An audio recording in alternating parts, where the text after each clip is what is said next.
Hello and welcome to Byte Basics. I'm Earl Yeager. Today's episode is out of the box.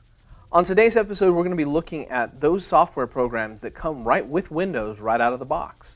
So there's several different things that come right built in that you don't have to worry about installing, downloading, that you may never have known were there. So several useful little tools that can help out in a lot of different situations. So if you look with me over on my computer, we'll take a look at some of those. So where we find most of these is if we go to our Start menu, and then we go to All Programs, where we're looking at all of the programs on our computer. And then in the list, there is a folder called Accessories. The Accessories folder has several programs that, as I mentioned, come built into Windows. I'm specifically looking at Windows 7. Older versions may not have all of these options, and newer versions may have added some additional options to the list. So we're going to specifically look at Windows 7 as it is the most common version of Windows in our district. So looking at these programs here, we're going to begin with the calculator. You may not already know that your computer comes with a built-in calculator. Now the calculator can be just a basic calculator. I'm going to go ahead and load up the calculator here. And the default mode for the calculator is just a basic calculator. So we can use it as just a simple calculator. Now, under the view mode, you'll notice there are several other views for this calculator. So if what you're wanting is not a basic calculator, but you'd like something with more functionality, you can change to a scientific calculator, or a programmer calculator, or a statistics calculator. So several different methods of adjusting this calculator to be used for a variety of different purposes. So I can change out my calculator for other things. So if I'm using this and I need my sine and cosine functions to be able to change from degrees to radians, then in that case I would change to the scientific calculator. If I'm wanting to change from binary to hexadecimal, I can use the programmer calculator. So other than that, it works primarily like any other calculator would, but you may not have realized that there was a calculator, or if you'd seen the calculator, you may have only thought it was a basic calculator. But in reality, it does provide you with a lot of different utilities within this built-in calculator. Okay, so that's our first tool. Our next tool we're going to look at is also in the same location, and the next one we're going to take a look at is Paint. Now, on a prior episode of Byte Basics, we've looked at Paint for using for resizing images. But Paint can be used for creating custom images. It can be used for editing existing images, taking out parts, adding pieces in. It has a lot of different possibilities in the way it can be used. So we're going to go ahead and open up Paint, and we'll take a look real quick at Paint. So Paint has the ability to cut, copy, and paste like you might expect in other programs. There's a selection tool where we can select all or part of different images. We have different resizing and rotation options. We have pencils that we can draw with, paint buckets to fill in shapes, text to be able to type on the screen. We can change what kinds of paint brushes we're using. We have shape drawing tools. So Paint becomes a really easy, basic to use graphics editing program. So I can use this to draw shapes, fill them in, do all kinds of different things with this particular program. So Paint is a built-in graphics editor that you may have not already known about that comes with your computer. So Paint is very useful for basic image editing. The next built-in tool that I want to mention for you is also in Accessories. You can tell that there's more in here than I'm going to cover today, but we're looking at some of the most commonly used ones. The next one I want to point out is something called the Snipping Tool. The Snipping Tool is very useful because it allows you to grab parts of images from other programs and turn them into a graphic for you to use wherever you might want. So this little Snipping Tool allows us to just take a quick piece out of things. So right now it says drag the cursor around the area you want to capture. So if I wanted to capture a part of this, if I wanted to grab that particular icon, I could drag around that, and now I have grabbed that as a picture. Now, in the snipping tool, if I don't want this one, I can click on New to get something else. I can save this as a graphic. I can copy it to be able to be pasted into another program like Word or PowerPoint. I can immediately use this to send the snip via email or emailing as an attachment, but that does not talk directly to Zimbra, so you may not find this to be very good, a very good utility within this tool. You also have some annotation tools here, so if I would like to be able to draw on this, I can draw on this. I can use the highlighter to highlight portions of it. So if I wanted to use the highlighter to highlight portions, I can do all of those things, and the eraser lets me erase any of the things I've drawn or highlighted here. Now the snipping tool doesn't just take images off of the desktop. I can use the snipping tool to take images off of any part of the program. So let me actually grab something else up in the background here. So if I have something like the EPISD homepage here, I can use the snipping tool, and that homepage should load in the background. There we go. I'll say New for the snipping tool, and then I can grab, maybe I want this computer here, and now it's grabbed that right off of the screen. Now, of course, it did include all of the image that was inside of the box, and so I would have to then take this into a different image editing program because the eraser won't get rid of that if I wanted to get rid of this excess. But it will let me take a grab from anything I want to take a picture from. So the snipping tool is a built-in tool that lets me grab stuff. It can be an image. I can also use the snipping tool to grab text. So if I want to move to an area of text here on our home page, I can use the snipping tool to grab an area of text. And now with that area of text, I can do things like highlighting.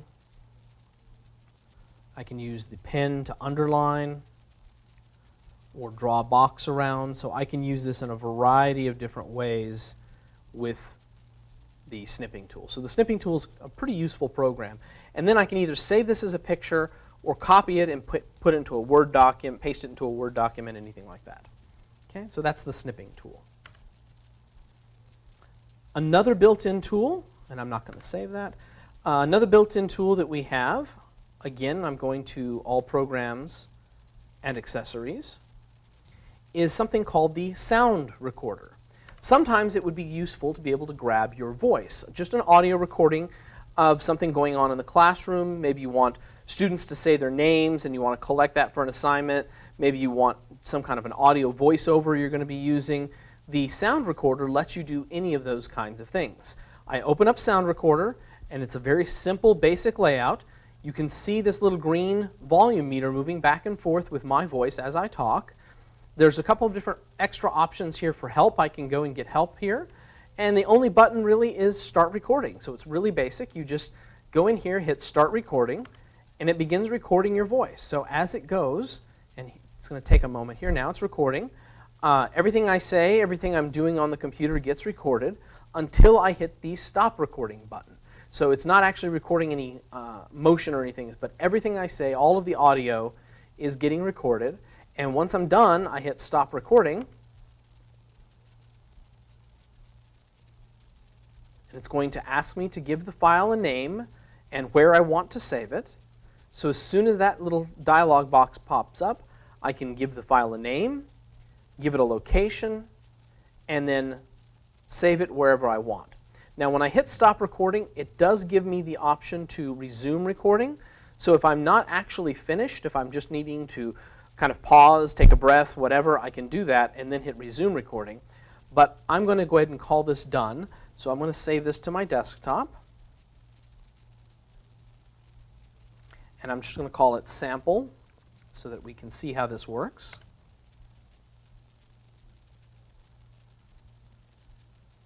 And you'll see that it has created a sound file sitting here on my computer. So right there is the sound file that I just recorded. So at this point, I could use that sound file in a PowerPoint document. I could use it as part of a movie that I'm creating. Whatever I need to do where I need a sound file, I would have access to that. So any kind of voice note, any kind of voice recording you might need to do, you have Sound Recorder, which is a very simple, basic tool for recording sounds on your computer. Okay? The next tool I want to share with you is also in that same accessories folder, and it's called Sticky Notes. So if you need some kind of a reminder, you need a message that you can leave for yourself for later, you want to have something where when you come to your computer you can just take a quick glance and remember something that you were thinking about earlier, Sticky Notes can be really useful for that.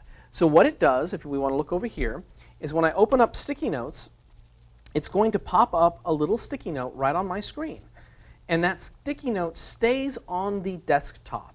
So only on the desktop where there are no programs active will we see these sticky notes. But I have my sticky note here, and I can just click in it and type whatever I want. So I'm going to say example note. Okay.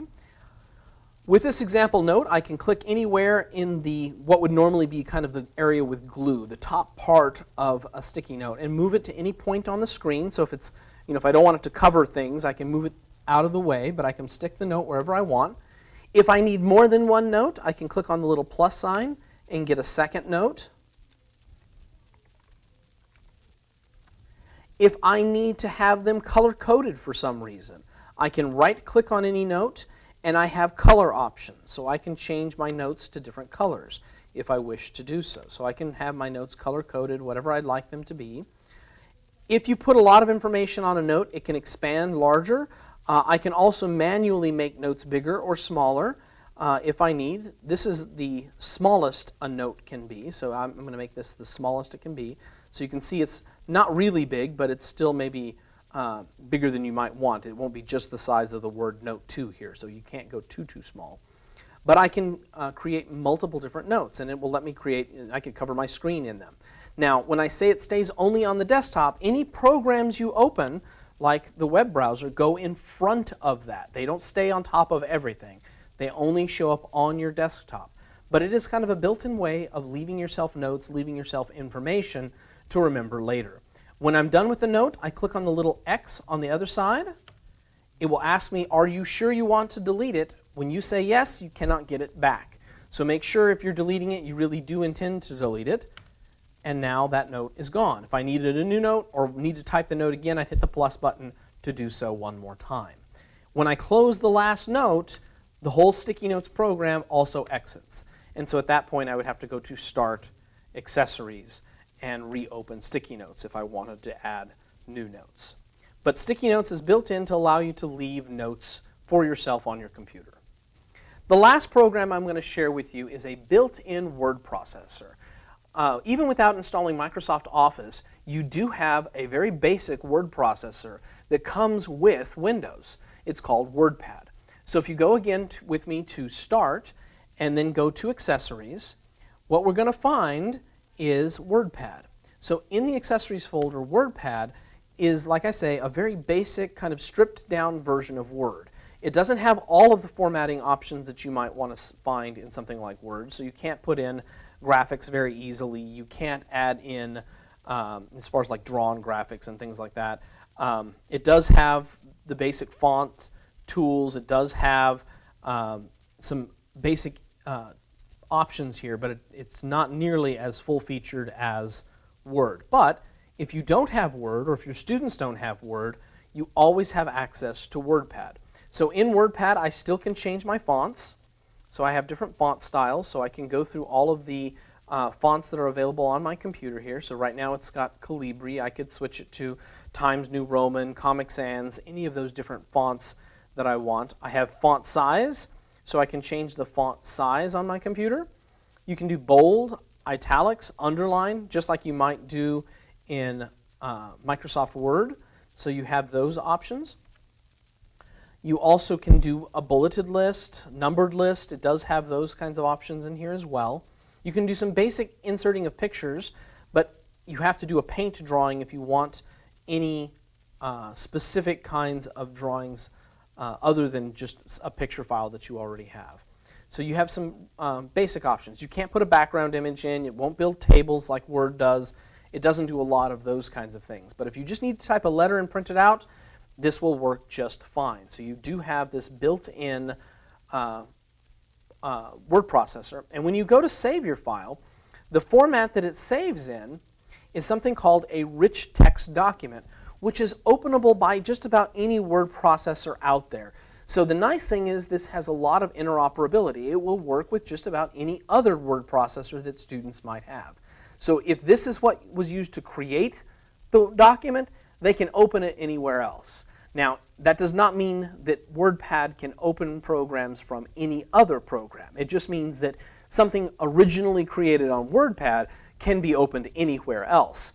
But if you first created it in Pages on a Mac or Word on a Microsoft computer, you might not then be able to open that document in WordPad. So WordPad's not like a universal translator in that sense, but it is a universal donator. You can create a document in it, and then anyone else can open that document up. So that's kind of a nice utility there. So that's something that you can utilize with your students. So those are several programs that come out of the box with Windows. Thank you for joining me today on Byte Basics. I'm Earl Yeager.